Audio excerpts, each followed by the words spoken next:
1, 2, 3. Bismillahirrahmanirrahim. Rumah Sakit Umum Rumah Sakit Buah Batu. Assalamualaikum warahmatullahi wabarakatuh. Waalaikumsalam warahmatullahi wabarakatuh. Alhamdulillahirrahmanirrahim. Allahumma sholli ala sayyidina Muhammad wa ala ali sayyidina Muhammad. Gimana kabarnya anak-anak sekalian? Kalian sehat? Alhamdulillah. Alhamdulillah. Jadi bertemu lagi sama Bapak ya. Siapa nama Bapak?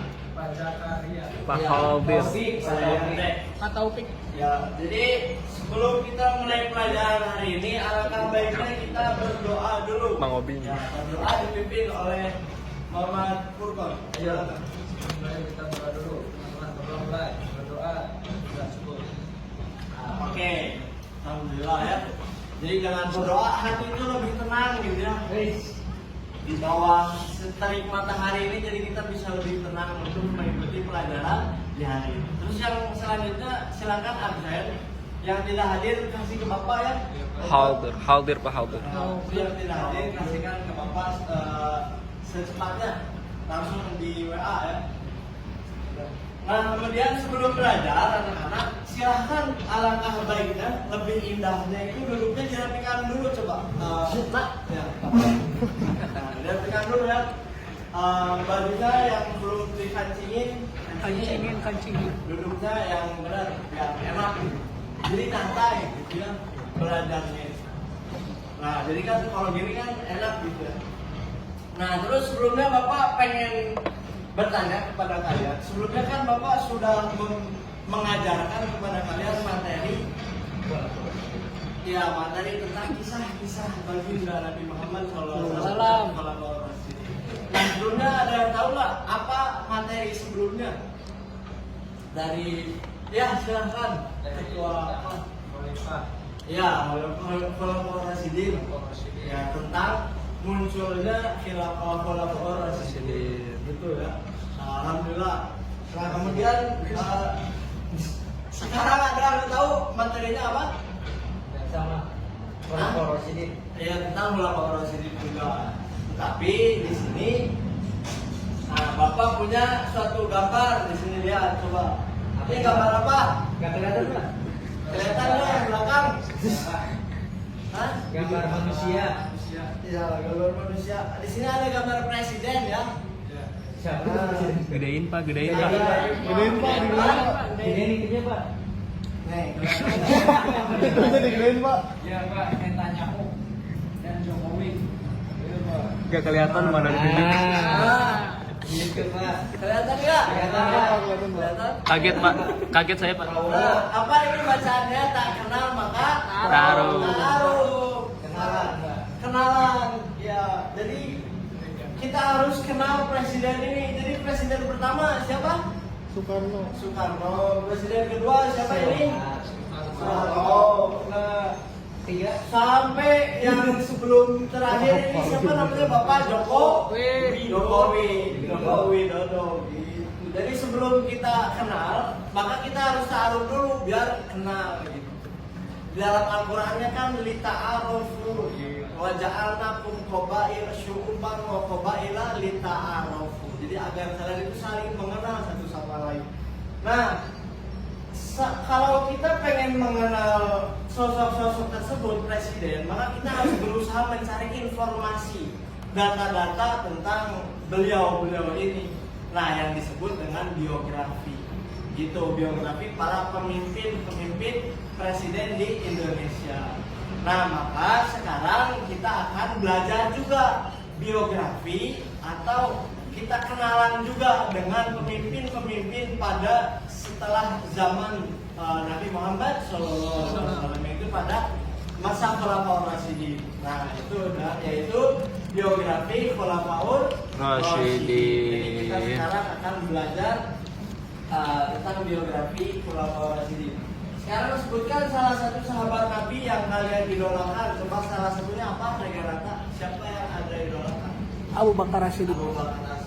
Mengapa sosok tersebut yang Anda idolakan dengan rata? Karena dia tuh sosok pemimpin Pemimpin yang As-Siddiq itu yang jujur. Yang jujur, ya. Nah, gitu. Jadi salah satunya seperti itu, kita mengenal lebih dalam apa itu pemimpin tersebut, siapa dan bagaimana sifatnya pemimpin tersebut. Gitu ya. Nah, kita akan belajar tentang biografi Khulafaur Rasyidin. Nah, jadi mengapa kita harus dan kita perlu mempelajari biografi Khulafaur Rasyidin? Silakan mungkin mengapa kita perlu mempelajari biografi Khulafaur Rasyidin? Supaya kita tahu sejarah dan kita bisa meneladani sifat-sifat baiknya, Pak. Nah, betul. Jadi kita tahu sejarah dan mengenal sifat-sifat karakter atau akhlak-akhlak mereka. Dan untuk apa kita perlu mempelajari biografi Khulafaur Rasyidin? Ini Akas, untuk apa kita mempelajari biografi Khulafaur Rasyidin? Supaya kita kenal dengan orang terhebat setelah Jadi supaya kita mengenal dan kita bisa mencontoh sedikit dengan sedikit gitu, step by step, walaupun tidak bisa sepenuhnya gitu ya. Nah, jadi mengapa tadi kita harus mempelajarinya anak-anak? Kenapa Rizkianto? Karena untuk bisa mengenal, berusaha mengenal gitu, sejarah dan perilaku akhlak. Terus tadi untuk apa kita perlu mengenal biografi Khulafaur Rasyidin? Muhammad Tindas? Ya Pak, Untuk apa kita perlu mengenal biografi Khulafaur Rasyidin? supaya kita lebih tumbuh rasa cintanya apa namanya? Nah betul, kita supaya bisa lebih tumbuh rasa cinta dan bisa mengikutinya gitu step by step atau perlahan demi perlahan gitu ya. Nah kemudian bagaimana cara kita meneladani sikap yang ada pada diri Khulafaur Rasyidin? Nah selanjutnya kita akan melihat tayangan video ini dengan seksama. Silakan didengarkan ya, jangan ngantuk, saya colok itu makanya. Nah, kedengaran tidak? Tidak, Pak. Kedengaran tidak?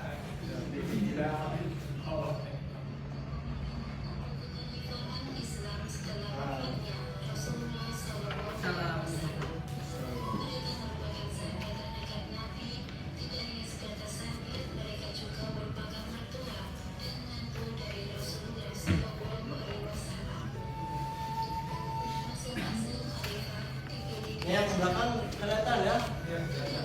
Alhamdulillah.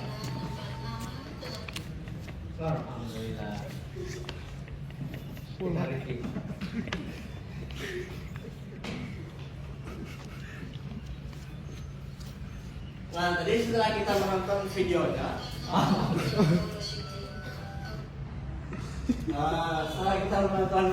tadi Khulafaur Rasyidin gitu.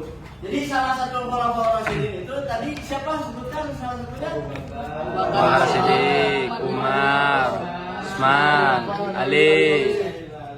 Kemudian, nah, biografi Khulafaur Rasyidin. Silakan baca. Silakan baca, Rigalata. Abu Bakar As-Siddiq itu seperti apa?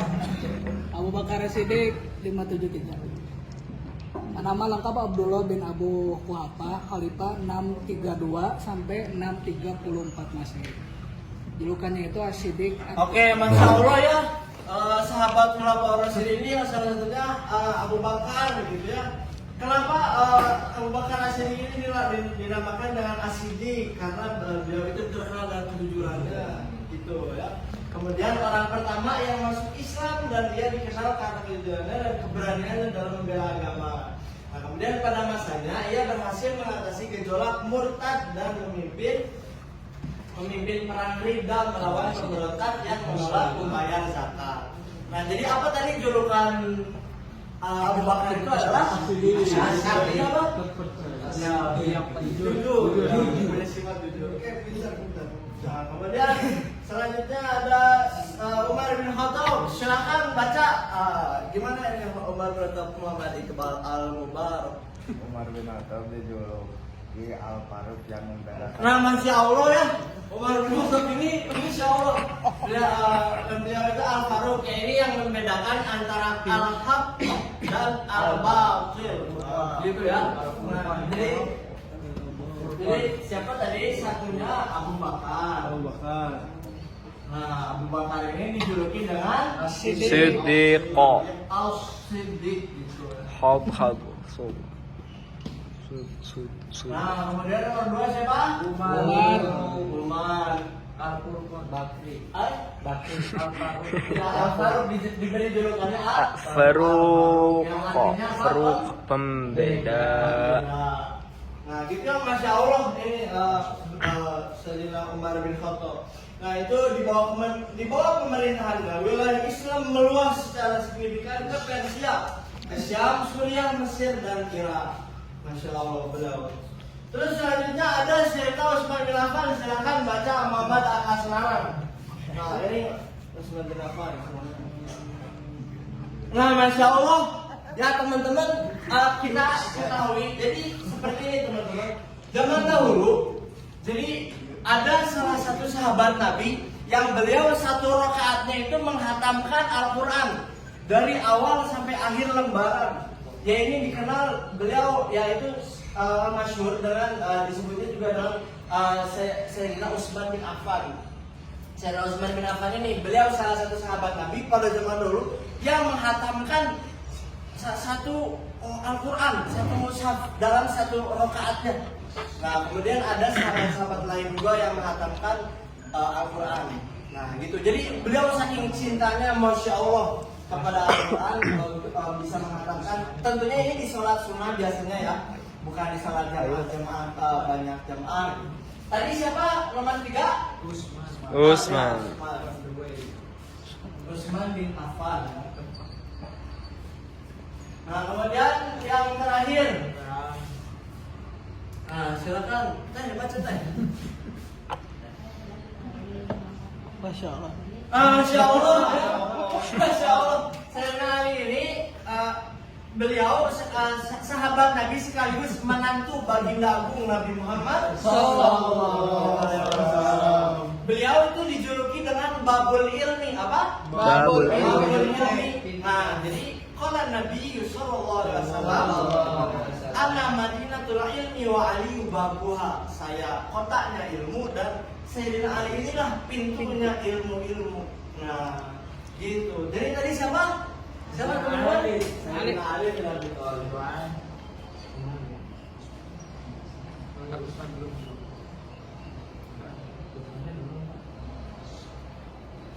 Nah, Sayyidina Utsman ini tadi apa terkenal dengan salah satu kisahnya itu menghatamkan Quran. Satu mushaf Al-Quran dalam satu Rakaat, satu malam. Bukan satu malam, Satu rakaat sholat. Ya, Masya Allah, ini dengan Al-Quran ya. Masya Allah, ahli Quran. Allah maj'al min ahli Quran.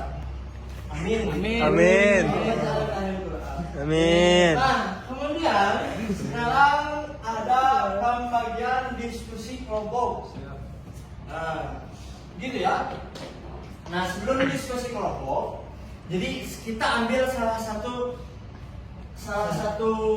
sahabat Nabi. Nah, ambil salah satu sahabat Nabi yaitu adalah Sayyidina Umar. Sayyidina Umar bin Khattab. Nah, Sayyidina Umar bin Khattab itu tadi terkenal dengan apanya? Dengan keberaniannya sehingga dia dijuluki dengan Al-Faruq, yaitu Al-Farqu allazi yufarriq bainal haqq wal batil. Jadi Sayyidina Umar ini, jadi beliau berani untuk membenarkan yang benar dan menyalahkan yang salah. Jadi salah satu prestasinya beliau itu adalah menyatakan kebenaran, bukan membenarkan kenyataan. Paham ya? Jadi sesuatu yang benar dinyatakan benar, sesuatu yang salah nyatakan salah. Jangan membenarkan kenyataan, tapi nyatakanlah kebenaran. Mana yang benar itu, itulah yang benar gitu. Jangan dibungkus dengan dalil-dalil sekian. Gitu. Nah, kontekstualisasinya pada di kehidupan kita sehari-hari. Gitu. Bagaimana kita mengkontekstualisasikan sifat atau akhlak dari Sayyidina Umar bin Khattab ini dalam kehidupan kita sehari-hari. Misalkan ketika kita ujian, ketika kita ada ujian sekolah, nah sebentar lagi nih ujian, ya kalian itu kelas 7 apa ini kelas 7? 7 ya. Sebentar lagi ujian. Nah, jadi kita harus mengambil dari sifatnya Abu Bakar, yaitu dengan jujur, dan kedua mengambil sikapnya dari Sayyidina Umar, yaitu berani untuk membenarkan kenyataan. Gimana membenarkan kenyataannya? Ya sudah, kita kalau emang tidak bisa, kita tidak bisa, gitu. Jangan membenarkan kenyataan. Pak, dan saya alasannya A, B, C, D, E, F, G misalkan. Pak, saya ini nggak lihat, cuman ini ada tulisan aja di bawah gitu, tapi saya mah tidak melihatnya gitu Pak. Di bawah itu tulisan ada jawaban soal ujian gitu. Jadi kita harus mengambil sifat Abu Bakar dan jujur, dan Sayyidina Umar itu berani untuk kalau memang tidak bisa, ya tidak bisa nggak apa-apa. Jadi bahan pelajaran buat kita. Dan seperti itu ya. Jadi kita harus bisa meneladani kisah yang meneladani dan mencontoh sifat Abu Bakar dan Sayyidina Utsman. Nah, kemudian untuk diskusi kelompok, silakan berhitung ya, mulai dari sini sampai belakang. Kita membagi 3 kelompok. Jadi 1, 2, 3, hitung lagi 1, 2, 3, hitung lagi 1, 2, 3. Itu mulai dari ya ini silakan. Mulai berhitung 1, 2, 1, 2. Nah, sekarang habis bagian kelompok. Nah, mengingat kodifikasi Al-Quran, kalian kebaca? Ya. Nah, kodifikasi Al-Quran yang dilakukan pada masa Utsman bin Affan sangat terjaga dan penuh kewaspadaan. Bagaimana kita dapat memastikan bahwa nilai-nilai sifat positif dan ajaran penting dalam kehidupan kita tetap terjaga dan relevan di tengah pesatnya perkembangan teknologi dan informasi yang menyebabkan marak terjadinya masalah baru seperti judi online, pinjaman online, dan lain sebagainya. Nah, silakan didiskusikan ya, ntar masing-masing kelompok maju dan mempresentasikan hasil diskusi dari masalah ini. Ya, silakan Bapak kasih waktu 3,34 menit. Silakan dari sekarang. Silakan. Sudah? Sudah ya? Nah, silakan kelompok 1. Silakan kelompok 1. Merilis Sidarto, bagaimana? Merilis Sidarto itu bagaimana? Amin. Nah, bagaimana kita memastikan bahwa nilai-nilai positif dan ajaran penting dalam kehidupan kita tetap terjaga dan relevan di tengah pesatnya. Intinya di sini bagaimana kita membentengi diri kita, mempondasikan diri kita untuk menjaga akidah di tengah maraknya gitu kemungkaran atau terjadinya masalah baru seperti di online, pinjaman online. Gimana sih laptop? Oke, Masya Allah. Ini kelompok 2 tadi Muhammad Firdaus. Bagaimana solusi Anda hasil diskusinya? Bagus. Ya, seperti itu. Kelompok 3. Nah, Masya Allah ya. Jadi semuanya bagus. Nah, gitu pintar-pintar. Semoga kita semuanya selalu dalam lindungan Gusti Allah Subhanahu wa taala. Amin. Nah, kemudian untuk tugas teman-teman, silahkan mengerjakan ini dulu, mengerjakan di Google Form. Ya, silakan di Bapak share ya, dikerjakan. Sekarang ya, sekarang itu Pak tugasnya sekarang. Silakan.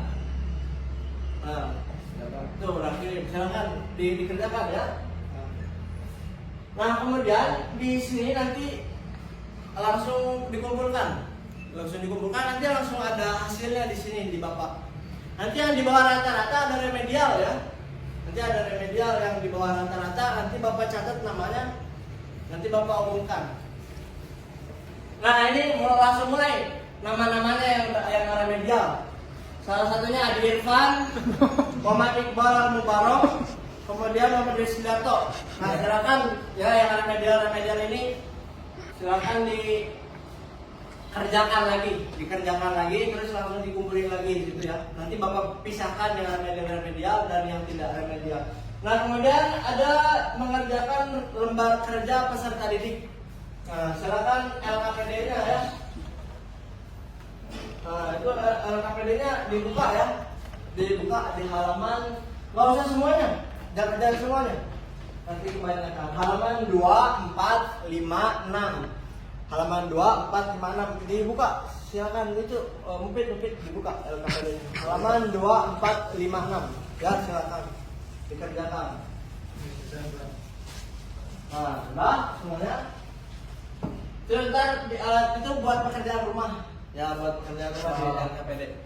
Berarti ditutup lagi Pak. Ya, gimana? Hah? Ditutup lagi. Ya, lagi.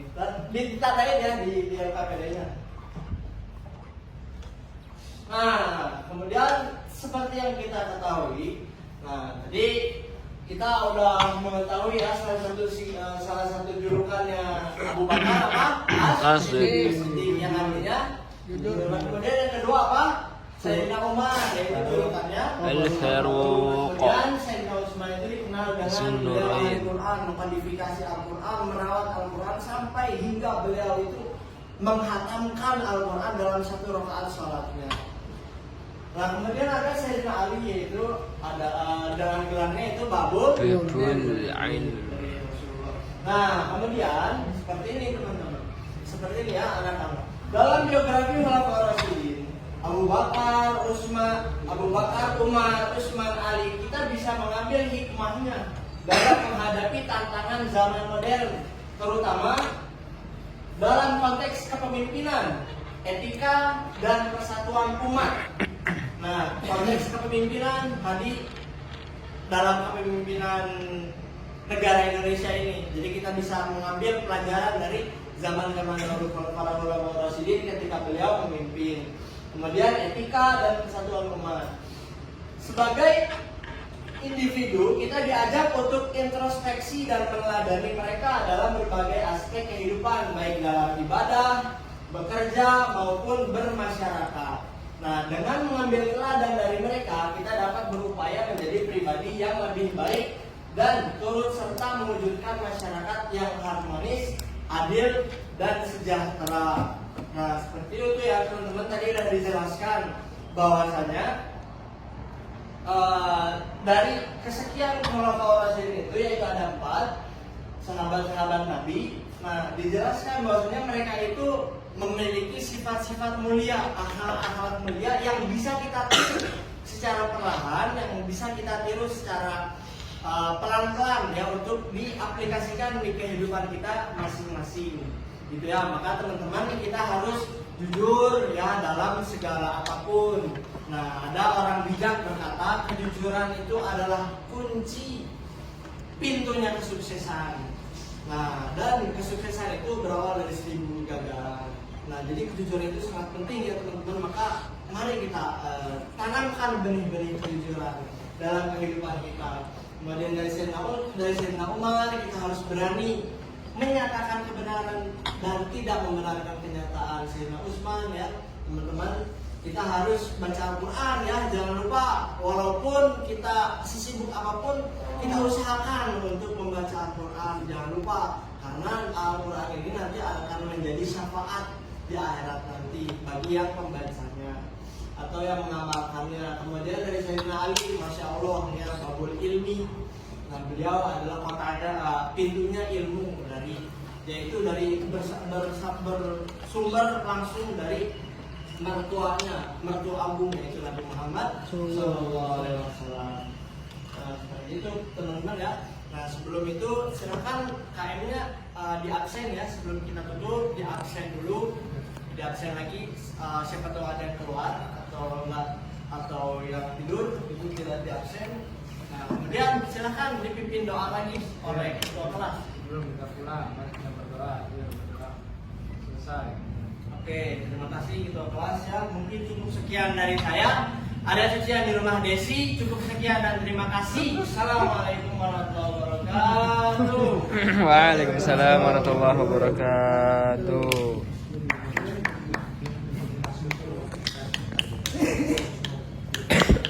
Rumah sakit umum.